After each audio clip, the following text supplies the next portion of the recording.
कैसे हैं आप सभी? अच्छे ही होंगे। यूजी नेट का फॉर्म आ गया है, चलिए देखते हैं इसके बारे में। जो खास चीज़ है, जो मुख्य चीज़ है जिसके बारे में हमें जानकारी बहुत ही अति आवश्यक है, उसके बारे में जान लेते हैं। यहाँ पर आप देखेंगे ये वेबसाइट है और ये 20 अप्रैल से लेकर 10 मई तक भरा जाएगा 2024 तक।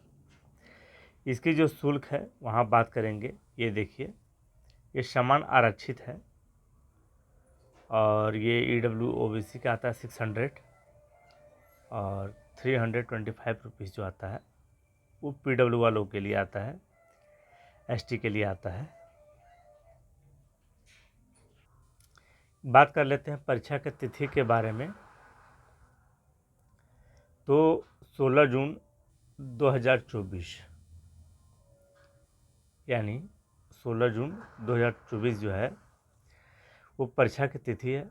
और जो अवधि की बात करेंगे तो आपको 3 घंटे का एग्ज़ाम देना पड़ेगा, पेपर 1 और पेपर 2, जिसके बीच में कोई भी ब्रेक नहीं होगा। ठीक है। और परीक्षा का समय जो है बाद में सूचित कर दिया जाएगा, अभी दर्शाया नहीं गया है। और एडमिट कार्ड वगैरह ये सब, पाली वगैरह सब की जानकारी आपको बाद में मिलेगी साइट पर। और अगर ये चैनल पर अगर सब्सक्राइब कर लेते हैं तो इसमें भी अपडेट आपको मिलता रहेगा। इस बार नोटिफिकेशन में संदेश ऐप को डाउनलोड कर लीजिएगा प्ले स्टोर से और देख लीजिएगा कि उसमें क्या क्या है। ठीक है। हालांकि जब आप PDF मेरा देखेंगे तो आपको पता चल ही जाएगा कि संदेश ऐप PDF में पढ़कर आप देख लेंगे कि क्या क्या है उसमें। हालांकि आप प्ले स्टोर से डाउनलोड कर सकते हैं संदेश ऐप को। और यह NTUC नेट का जो नोटिफिकेशन आया है उसमें ऐसा दिया गया है, तो उसमें आपके जानकारी के लिए, आपके इन्फॉर्मेशन के लिए ही कुछ ना कुछ दिया होगा, तो आप लोग उसको देखेंगे। ठीक है। इस बॉक्स पे थोड़ा सा ध्यान दीजिएगा आप लोग। पात्रता जो है वो निर्धारित की जाएगी इस आधार पर, श्रेणी 1। इसके बाद यहाँ पर देख लीजिए, JRF का पुरस्कार और सहायक प्रोफेसर श्रेणी 2 के रूप में नियुक्ति, सहायक प्रोफेसर के रूप में नियुक्ति PhD प्रवेश में, और नंबर 3 में जो है PhD प्रवेश में केवल। इसका मतलब यह है कि अगर आप श्रेणी 1 में आते हैं तो ये JRF के लिए है। ठीक है, प्रोफेसर के लिए है। क्लियर हो गया? बोलिए हाँ। लेकिन श्रेणी 2 में जब आप आएंगे तो JRF के लिए ये है। यहाँ देखिए ऊपर मुझे लिखा हुआ है JRF, तो JRF के लिए है, श्रेणी 2 नहीं है। प्रोफेसर बन सकते हैं क्या? हाँ। PhD कर सकते हैं क्या? हाँ। क्लियर हो गया। लेकिन जब आप 3 में आते हैं, ठीक है, श्रेणी 3, ग्रेड 3 अगर आप बोलते हैं, तो उसमें अगर आप आते हैं तो JRF के लिए एलिजिबल तो आप नहीं हैं। ठीक है, सहायक प्रोफेसर के लिए भी है, नहीं है, लेकिन PhD के लिए हाँ। PhD के लिए जब आप आएंगे तो ग्रेड 3 में अगर आप आते हैं तो वो PhD के लिए आप आ जाएंगे उसमें। ठीक है, क्लियर? आगे बढ़े, फिर से समझाते हैं आपको। श्रेणी 1 में अगर आप आते हैं तो तीनों के लिए एलिजिबल हैं। 2 में आते हैं तो प्रोफेसर के लिए ओनली एलिजिबल हैं।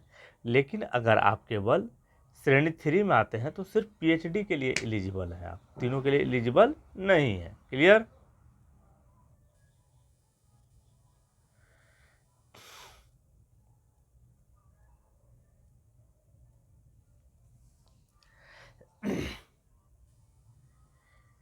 इसमें आप देखेंगे कि प्रत्येक प्रश्न के लिए 2 अंक रहता है और इसको आप स्क्रीनशॉट मारकर पढ़ सकते हैं।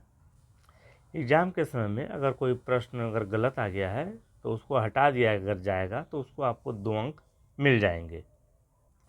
बात करें मतलब परीक्षण की जो योग्यता होती है, आप एलिजिबल हैं या नहीं है, तो इसमें आप देख लीजिए कि 55% तो चाहिए ही। लेकिन अगर आप OBC वगैरह इस सब में आते हैं तो 50%, उससे भी कम आते हैं तो देख लीजिए अपने हिसाब से। ठीक है, क्योंकि सारों मतलब जितने भी चीज़ें हैं उन सभी सारे चीज़ों को पढ़ना तो मुश्किल नहीं है ना। 54 पेज है, 54 पेज है इसमें लगभग। एक चीज़ आप हमेशा याद रखेंगे कि आपका जो सब्जेक्ट है उसका कोड आपको याद रखना अति आवश्यक है। अगर आप कोड याद नहीं रखेंगे तो फिर दिक्कत हो जाएगा फॉर्म भरते समय। इसीलिए कोड आपको जानना ज़रूरी है कि आपका कोड क्या है। ठीक है, तो इसमें हमने करके रखा है, आप देख लिए होंगे कि आपका कोड क्या है। कोड की जानकारी अति आवश्यक है, ठीक है ना। हालांकि भरते समय जब आप सेलेक्ट करेंगे तो वहाँ पे ऑप्शन देता है, उसको आप चूज कर लीजिएगा। और ये जो है ये भी एक कोड है, लेकिन ये स्टेट का है, उसमें आप मारेंगे तो कोड ऑटोमेटिक वो ले लेगा, और नहीं लेगा तो फिर आपको ये देखना पड़ेगा। देख लीजिए आपका राज्य इसमें से कौन सा आता है। जैसे मेरा झारखंड 16, तो आपका कौन सा है।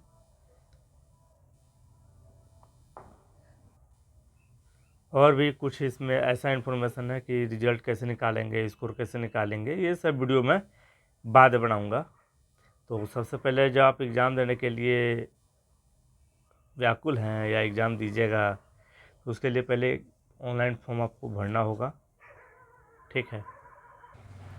कभी कभी बच्चे पूछते हैं कि सर यहाँ पर सेंटर दिया गया था पर यहाँ पर एग्ज़ाम नहीं हुआ, तो इसका मेन कारण ये है कि वहाँ बच्चे ज़्यादा उपलब्ध नहीं हो पाए। उम्मीदवार की संख्या उपस्थिति न होने के कारण उसको चेंज कर दिया जाता है, ठीक है ना। आपने देख लिया, राज्य जा रहा है, यहाँ पे राज्य के बगल में कौन सा शहर है वो आपको देखने को मिलेगा। यहाँ पर देख लीजिए कि आपका है कि नहीं, अगर आपका है तो वहाँ पे उस शहर में है कि नहीं। जहाँ पर आपको लगेगा कि यहाँ आपके लिए सही है वहाँ पर आप पॉज करके देख लीजिएगा, ठीक है। जैसे झारखंड में देखिए दिया है उधमपुर, बोकारो, धनबाद, हजारीबाग, जमशेदपुर, कोडरमा, रांची।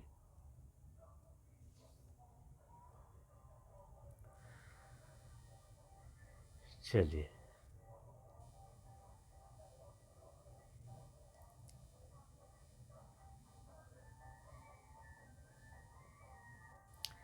जहाँ पर आपको ज़रूरत हो वहाँ पर पॉज करके आप देख लीजिएगा कि आपका स्टेट और आपका शहर यानी सिटी है कि नहीं है, ठीक है।